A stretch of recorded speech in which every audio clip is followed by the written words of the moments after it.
मेरे प्यारे बच्चों, नमस्कार। मैं नीरज लखनऊ से अपने YouTube channel Neeraj study point में आपका स्वागत करते हैं। आज हम पढ़ने वाले हैं बच्चों कक्षा 12 का प्रकाश का परावर्तन के अगला टॉपिक क्या है? दर्पण। दर्पण क्या होता है? किसी चिकने पृष्ठ जैसे कांच की प्लेट पर पारे अथवा चांदी की पॉलिश कर उसके ऊपर लोहे के लाल ऑक्साइड का अगर पेंट कर दिया जाता है तो दूसरे ओर का पृष्ठ जो दूसरी ओर का जो पृष्ठ होता है बच्चों, वो क्या हो जाता है? परावर्तक तल बन जाता है। ठीक है बच्चों, यानी कि अगर दर्पण हम उसे कह सकते हैं अगर किसी चिकने पृष्ठ पर क्या कर दिया जाए, एक पॉलिश कर दिया जाए। वो पॉलिश किसकी होनी चाहिए? लाल ऑक्साइड की होनी चाहिए। और दूसरी ओर का पृष्ठ क्या हो? परावर्तक तल बन जाता है, तो उसे हम लोग कहेंगे क्या? दर्पण कहते हैं। और दर्पण हमारे पास बच्चों मुख्यतः दो प्रकार के होते हैं। कौन कौन से होते हैं? समतल दर्पण होता है और एक होता है गोली दर्पण। अच्छा बच्चों, समतल दर्पण क्या है? एक प्लेन मिरर होगा, उसके एक साइड कॉलिक पोत दिया जाएगा और दूसरा पृष्ठ जो होगा वो कैसा हो जाएगा बच्चों? परावर्तक तल हो जाएगा। ठीक है। अच्छा बच्चों, हमारे पास गोली दर्पण वो होते हैं दो प्रकार के। पहला अवतल दर्पण। अवतल दर्पण क्या होता है? जो उभरा हुआ पृष्ठ है उस पे हम कालिक लगा दें और धसे हुए पृष्ठ पे क्या कर दें? परावर्तक तल बना देते हैं, तो हमारा यहाँ पे क्या बन जाएगा? ये अवतल दर्पण बन जाएगा। अच्छा, इसे अभिसारी लेंस भी बोलते हैं। अभिसारी क्यों होता है? क्योंकि इस पे प्रकाश पड़ने के बाद एक जगह क्या होने लगता है? एकत्रित होने लगता है। ठीक है, यानी सिकोड़ता है। ठीक है, यानी कि आपका सिकोड़ना होता है। अब इसी प्रकार से उत्तल दर्पण क्या होता है बच्चों? उत्तल दर्पण यानी कि जो धसे हुए पार्ट में उस पर पॉलिश कर दिया जाए, उभरे हुए पार्ट को परावर्तक तल बना दिया जाए, तो अभिसारी होता है। ठीक है बच्चों, तो अब सारी दर्पण कहलाता है वो, यानी कि उत्तल दर्पण को अपसारी दर्पण और अवतल दर्पण को अभिसारी दर्पण। ठीक है, ये आपसे पूछा जा सकता है कि अपसारी दर्पण क्या होता है, अभिसारी दर्पण क्या होता है। चलिए बच्चों, अच्छा अब हम बात कर लेते हैं गोली दर्पण के मुख्य बिंदुओं की बात कर लेते हैं, यानी कोई क्या क्या पॉइंट हैं जो गोली दर्पण में इम्पॉर्टेंट हैं। तो सबसे पहले दर्पण का जो ध्रुव होता है वो जान लेते हैं क्या होता है बच्चों। तो गोली दर्पण का जो परावर्तक तल के जो गोली दर्पण के जो परावर्तक तल के मध्य बिंदु को दर्पण का ध्रुव कहते हैं। यानी कि जो गोली दर्पण है उसके मध्य बिंदु को क्या बोलते हैं? ध्रुव बोलते हैं बच्चों। ठीक है बच्चों। अच्छा, वक्रता केंद्र जान लेते हैं। वक्रता केंद्र क्या होता है? जो जिस किसी खोखले दर कांच के टुकड़े से क्या किया गया हो, काटा गया हो कोई दर्पण, और उस दर्पण के जो केंद्र होता है उस दर्पण के केंद्र को ही हम लोग क्या बोलते हैं? वक्रता केंद्र बोलते हैं। जैसे सपोज दैट ये कांच का टुकड़ा है, उसका एक भाग है और यहाँ पे इसका कोई कांच का अगर पूरा पार्ट बनाए तो ये गोल गोल होगा। ठीक है, और इसका जो केंद्र होगा वही इसका क्या होगा? दर्पण का वक्रता केंद्र होगा बच्चों। ठीक है बच्चों। अच्छा, वक्रता त्रिज्या क्या होती है? वक्रता त्रिज्या क्या होती है? खोखले जो दर्पण की त्रिज्या होती है वही दर्पण की भी वक्रता त्रिज्या होती है। और वक्रता त्रिज्या ध्रुव और वक्रता केंद्र के बीच की दूरी को हम लोग वक्रता त्रिज्या बोलते हैं बच्चों। ठीक है बच्चों। अच्छा, आगे आते हैं और पॉइंट एक डाल लेते हैं। मुख्य अक्ष क्या होता है? और मुख्य अक्ष क्या होता है? वक्रता केंद्र और ध्रुव। वक्रता केंद्र और ध्रुव को मिलाने वाली जो रेखा होती है वो क्या कहलाती है? वो कहलाती है मुख्य अक्ष कहलाती है बच्चों। ठीक है बच्चों। आगे आते हैं, आगे देख लेते हैं। आगे क्या कहा गया है? अभिलंब। अच्छा, अभिलंब क्या होता है? दर्पण के किसी बिंदु को, यानी दर्पण के, मान लेते हैं कोई दर्पण है, इससे यहाँ पे मूल बिंदु है और यहाँ पे यानी मुख्य बिंदु जिसे ध्रुव बोलते हैं, ये सी है यानी वक्रता केंद्र है। अगर दर्पण के किसी भी बिंदु से हम क्या करेंगे? वक्रता केंद्र को मिलाने वाली जो रेखा होती है वो क्या कहलाती है? अभिलंब कहलाती है। क्या कहलाती है बच्चों? अभिलंब कहलाती है। ठीक है बच्चों। चलिए, अच्छा द्वारक क्या होता है? द्वारक हम किसे कहेंगे? अगर गोली दर्पण के जो सिरे होते हैं और सिरे से मिलाते हो तो एक जीवा का निर्माण होता है, और यही जीवा क्या कहलाती है? इस दर्पण की क्या कहलाता है? द्वारक कहलाता है। ठीक है, यानी जो परावर्तक के बाहरी सिरों को मिलाने वाली जीवा द्वारक कहलाती है, वही चीज़ है। ठीक है बच्चों। अच्छा, फोकस क्या कहलाता है? फोकस क्या कहलाता है? यानी कि फोकस हमारा क्या कहलाता है?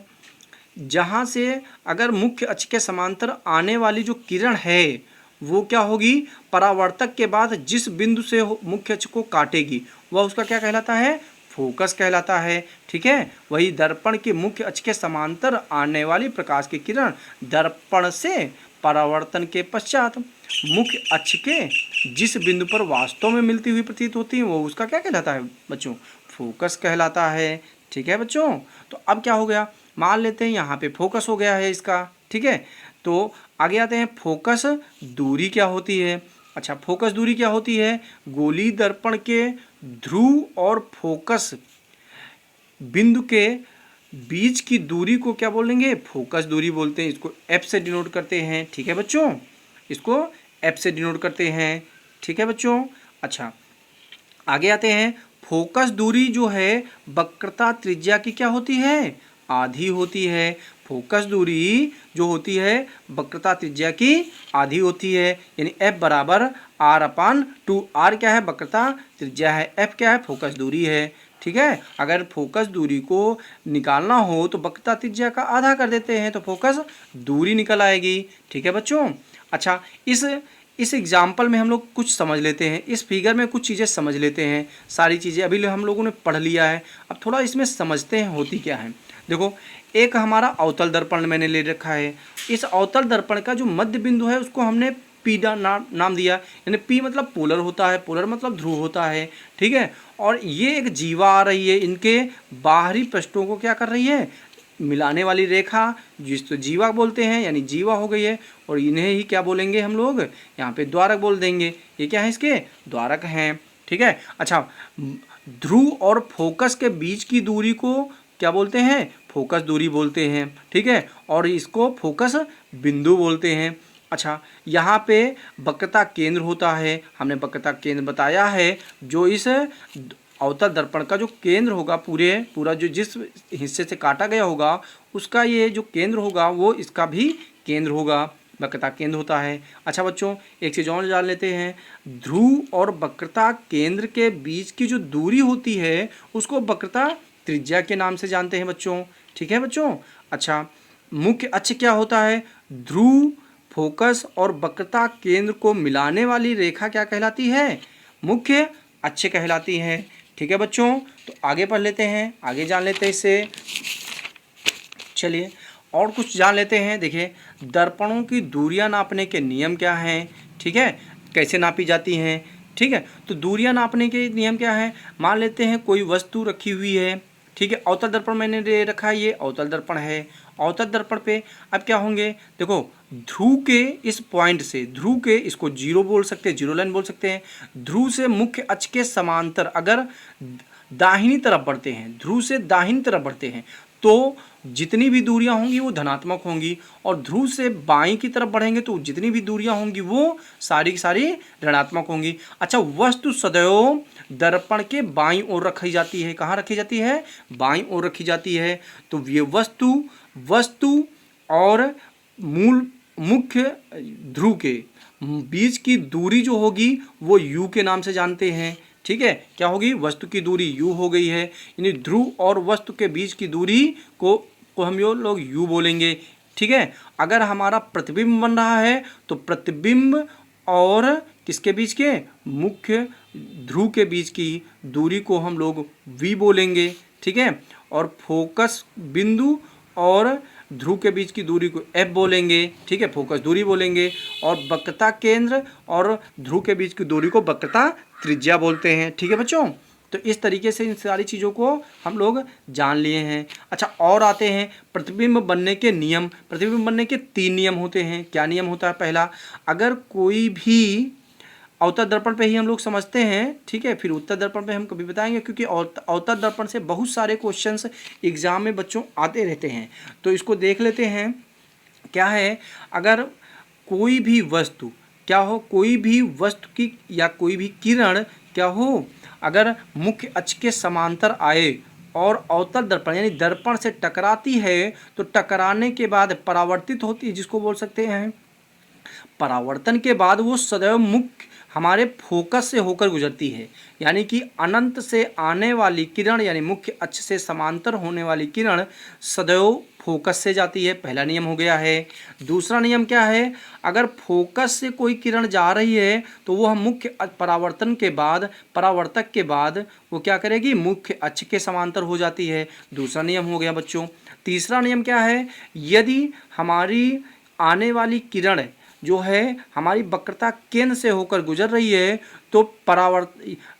तो हमारे दर्पण से टकराकर पुनः उसी मार्ग में वापस लौट जाती है। तो हमारे पास दर्पण के बच्चों कितने नियम हैं, यहाँ पे 3 नियम है, यानी प्रतिबिंब हमारे पास 3 तरीके से बनाया जा सकता है। तो बच्चों आज का टॉपिक आपको समझ में आया है, आशा करते हैं। इसी तरीके से आप हमसे जुड़े रहें। नमस्कार, धन्यवाद। इस कोरोना काल में आप लोग स्वस्थ रहें और अच्छे से आप पढ़ाई करते रहें। धन्यवाद।